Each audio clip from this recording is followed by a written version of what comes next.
నీ తప్పు లేకున్నా నిన్ను ఎవరు బాధ పెట్టినా, నీకు ప్రతీకారం తీర్చుకోవడం చేతకాకపోయినా కాలం తప్పక శిక్షిస్తుంది.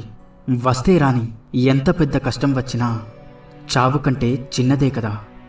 వచ్చేవి పోయేవి మూడు: పేదరికం, వ్యాధి, డబ్బు. వచ్చినా పోనివి మూడు: కీర్తి, జ్ఞానం, విద్య. పోతే రానివి మూడు: కాలం, యవ్వనం, పరువు. వెంట వచ్చేవి మూడు: పాపం, పుణ్యం, అలాగే నీడ. గెలవాలంటే కష్టాలను ఓర్చుకోవాలి. బ్రతకాలి అంటే ఇష్టాలను మార్చుకోవాలి. నిన్ను ఇష్టపడే వాళ్ళు నువ్వు ఎలా ఉన్నా సరే సర్దుకుపోతారు. నువ్వంటే ఇష్టం లేని వాళ్ళు నువ్వు ఎంత సర్దుకుపోయినా సరే దూరమవుతూనే ఉంటారు. అలాంటి వాళ్ళ గురించి ఆలోచించి నీ సమయాన్ని వృధా చేసుకోకు. నీ మనసుని బాధ పెట్టుకోకుండా ముందుకు వెళ్ళు. విజయం నీ కళ్ళ ముందుంటుంది. కష్టపడే దానిలో నీ